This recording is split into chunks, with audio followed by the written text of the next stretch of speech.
시청자 여러분 안녕하십니까? JTB 아침 뉴스입니다. 많은 눈을 뿌린 눈구름은 차츰 약해지면서 물러가고 있지만 밤사이 북극에서 내려온 한기가 전국을 뒤덮으며 올겨울 최강 한파가 찾아왔습니다. 현재 10개 시군에는 한파특보가 내려져 있습니다.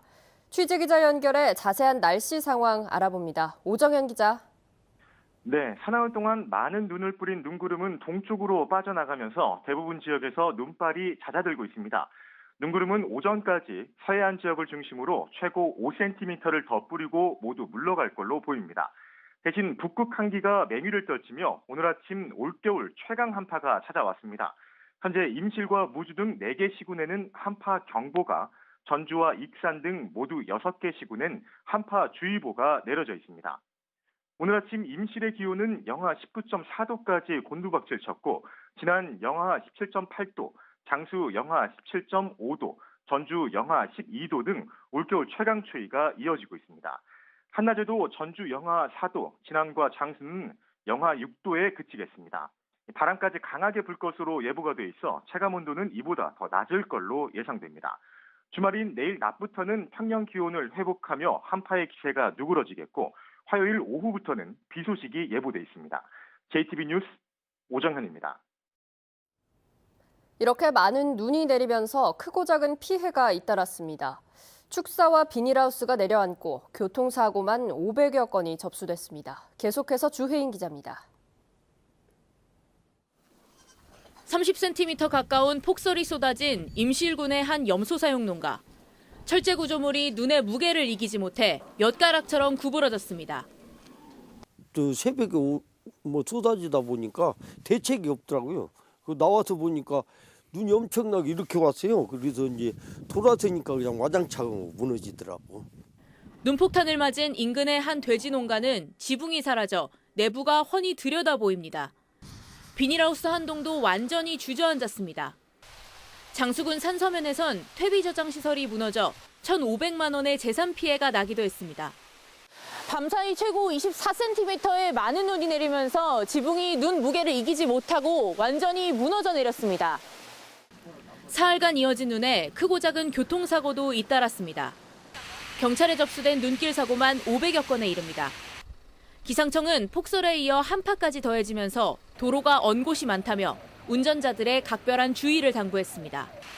JTB 뉴스 주혜인입니다. 검찰이 완주군의 환경시설 공사 수주를 대가로 뒷돈을 챙긴 중개업자를 구속했습니다.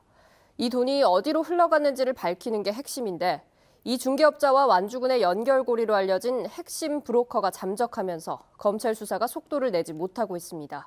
하원호 기자입니다. 빗물과 함께 흘러드는 오염물질을 걸러주는 시설입니다. 45억 원이 들어간 이 공사는 광주의 한 환경시설 업체가 맡았습니다.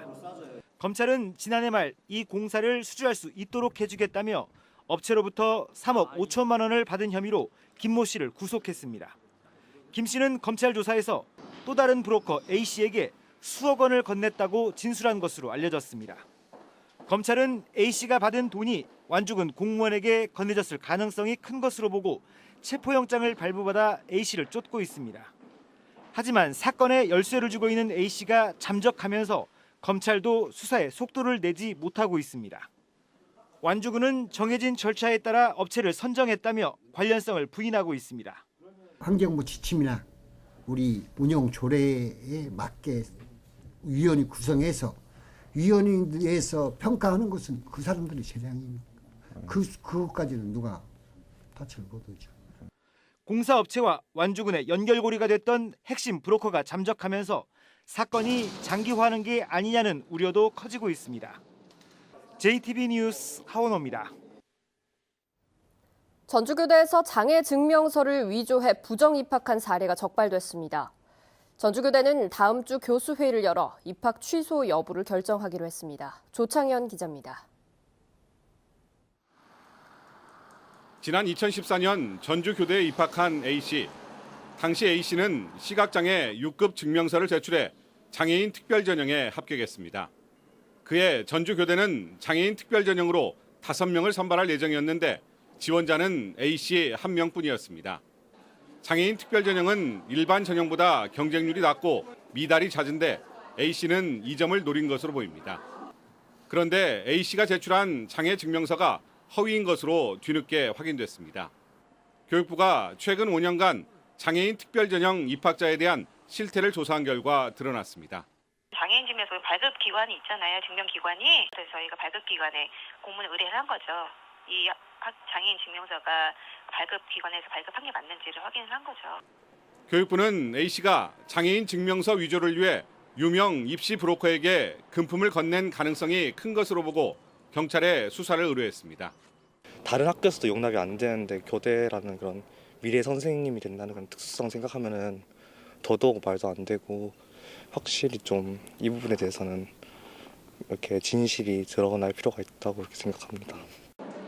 하지만 전주교대가 입학 당시 장애 증명서 허위 여부를 꼼꼼히 확인했더라면 적발했을 수도 있어 학교 입학 행정에 큰 문제점을 드러냈습니다. 전북교육청도 부정 입학자가 교단에 서는 일이 없도록 장애인 특별 전형으로 교사를 채용할 때 허위 증명서 제출 여부를 살펴볼 계획입니다. 전주교대는 다음 주 교수회의를 열어 부정 입학 학생에 대한 입학 취소 여부를 결정할 예정입니다. JTB 뉴스 조창현입니다. 진안군이 20억 원을 들여 건립한 체험 가공시설이 준공된 지 열흘도 안 돼 낮잠만 자고 있습니다. 시설을 돌리고 싶어도 농산물이 없어서 돌릴 수가 없다는 겁니다. 정원익 기자입니다.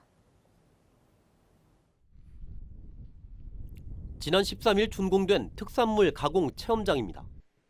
600제곱미터 규모의 고춧가루, 참기름, 장류 등을 가공하는 시설입니다. 자외선 살균기, 고춧가루 해쇄기, 선별기 등 최신식 장비를 갖추고 있습니다. 하지만 대부분 사용하지 않은 상태입니다. 일부 시설은 포장도 뜯지 않았습니다. 지역에서 생산된 고추, 참깨, 콩 등을 매입해 가공해야 되지만 농산물이 있어야 될 창고는 텅 비어 있습니다. 가공할 농산물을 미리 확보하지 못한 겁니다. 가을이나 고추 같은 거 나올 때가 지내서 없어. 할 데가 없어. 지금 가공을 못해요. 결국 농산물을 수확하는 올 여름까지는 시설을 놀릴 수밖에 없습니다. 그럼 내년 가을에나 이제 여름철에 고추 날 때 그때나 이제 또 적극적으로 할 거예요. 지금대로라면 시설이 가동되더라도 1년에 서너 달밖에는 가동할 수 없는 상황입니다. 이 시설을 활용한 체험, 숙박도 여의치 않습니다. 마을 간사를 지원해주면서 특별한 체험객들을 끌어모으는 그런 시스템이 아직 안 돼 있어요. 마을 사업을 운영할 확실한 책임 주체와 자치단체의 지속적인 사후 관리가 뒤따르지 않는다면 시설 활성화는 기대하기 어렵습니다. JTB 뉴스 정원익입니다. 지난 14년 동안 추진해온 농촌마을 종합개발 사업이 사실상 지난해 마무리됐습니다. 전국적으로 2조 원이 넘게 투입됐지만 수익 사업은 실패하고 관리도 부실해 많은 비판을 받고 있습니다. 보도에 김철 기자입니다. 무주군의 이 마을에는 지난 2012년까지 농촌마을 종합개발 사업이 추진됐습니다. 농산물 판매장도 이 사업의 하나로 지어졌습니다. 농가 소득을 올린다는 취지였지만 지난해부터 문이 잠겨 있습니다. 정부에서 큰 돈 들여가지고 이렇게 묶고 있으니 솔직히 참말로 우리 마음에도 안 좋죠. 한 1, 2년은 농산물을 판매했어요, 여기서. 마을 안쪽에 지어놓은 전통공예 체험장도 문을 닫았습니다. 방문객을 대상으로 한 전통공예 체험이 목적이었지만 오래가지 못했습니다. 강사가 없어요. 강사가 없어서 체험을 할 수가 없었죠. 체험은 언제부터 중단된 거죠? 체험은 2011년도에서 2011년도 말에 끝난 거죠. 한 곳에 최대 70억 원을 투입하는 농촌마을 종합개발 사업이 이렇게 된 것은 사업을 끌고 갈 추진 주체 없이 정부 주도로 이루어졌기 때문입니다. 이것을 이끌어 갈 수 있는 인재 양성에 관심이 전혀 없는 거예요. 100억을 갖다 주면 뭐냐 이거야. 또 주민들을 대신해서 민간 컨설팅 업체가 사업 계획을 세우고 예산 집행이 끝나면 모두 손을 놔버리는 방식도 문제였습니다. 사업이 종료가 되지 않으면 민간 컨설팅 업체는 손을 떼게 됩니다. 그러다 보니까 실질적으로 시군에서 사업 관리를 한다고 하지만 지속성을 가질 수가 없었거든요. 따라서 정부의 마을 사업에는 지역에 뿌리를 내리면서 기획부터 사후 관리까지를 맡을 수 있는 중간 지원 조직과 수익 사업을 경험해 볼 수 있는 파일럿 프로그램 등이 보완돼야 합니다. 이번 주 시사기획판에서는 지난 14년간 추진된 농촌마을 종합개발 사업의 실태와 문제점, 그리고 보완 대책을 살펴봤습니다. JTB 뉴스 김철우입니다. 완주군이 농업인 월급제 대상자를 확대합니다. 남원시는 찾아가는 중풍 예방 교육을 실시합니다. 권대성 기자입니다. 완주군이 농업인 월급제 대상을 기존 벼와 마늘, 양파에 곶감 재배 농가를 추가했습니다. 농업인 월급제는 매달 나눠받거나 영농철에 집중해서 받는 두 가지 방식이 가능합니다. 남원시가 겨울철 중풍 발생 위험이 높은 노인들을 대상으로 다음 달 13일까지 찾아가는 중풍 예방교실을 운영합니다. 중풍 예방교실은 일주일에 2차례씩 사상 체질 진단과 기공 체조 등의 내용으로 진행됩니다. 찾아가는 한의학 중풍 예방 교육으로 지역 주민의 삶의 질을 높이고자 중풍 예방 교육을 실시하고 있습니다. 순창군이 축산농가의 경쟁력을 높이기 위해 올해 42억 원을 투자합니다. 특히 무항생제 구입비 지원 등으로 친환경 인증 축산 농가를 105곳에서 150곳까지 늘리기로 했습니다. JTB 뉴스 권대성입니다. 김승환 교육감이 3선 출마를 공식 선언했습니다. 김 교육감은 어제 열린 신년 기자회견에서 교육감 선거를 앞두고 자신의 의사와 달리 불출마 유언 비어가 나오는 데다 전북교육의 시스템 구축을 위해서는 아직 할 일이 많다며 3선 출마를 선언했습니다. 김 교육감의 출마 선언은 지난 지방선거 때보다 4개월가량 빠른 것으로 최근 여론조사에서 압도적 1위를 굳히지 못하자 이른 출마 선언을 통해 지지자들의 표심을 다잡기 위한 것으로 분석됩니다. 전북 출신 최규성, 이상직 전 국회의원이 유력한 공공기관장 후보로 거론되고 있습니다. 최규성 전 의원은 공모가 진행 중인 한국농어촌공사 사장으로 유력하게 거론되고 있고 이상직 전 의원은 중소기업진흥공단 이사장에 내정된 것으로 알려지고 있습니다. 새 정부 들어 지금까지 전북 출신 국회의원 가운데 김성주 전 의원이 국민연금공단 이사장으로 임명됐고 이강래 전 의원은 한국도로공사 사장으로 취임했습니다. 재량사업비 예산을 편성해주는 대가로 돈을 받은 전현직 도의원들에게 징역형이 선고됐습니다. 전주지법 형사 3단독은 뇌물수수 등의 혐의로 기소된 최진호 전 전북 도의원에게 징역 10개월의 집행유예 2년, 벌금 1,000만 원을 선고하고 2천만 원을 추징했습니다. 정진세 도의원은 징역 10개월의 집행유예 2년과 벌금 2천만 원이, 강영수 전 도의원은 징역 4개월의 집행유예 1년이 선고됐습니다.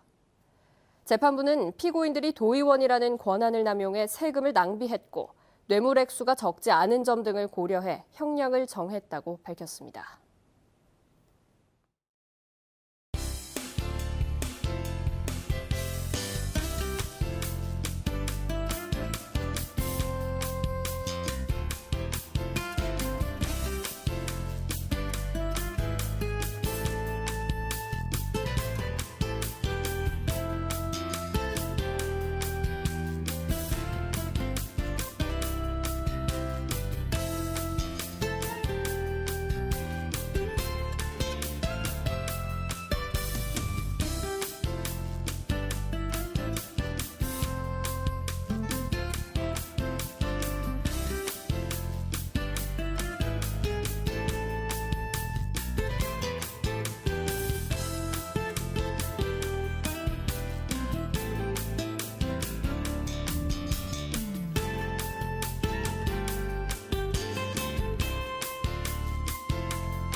JTB 아침 뉴스를 마칩니다. 함께해 주신 여러분 고맙습니다.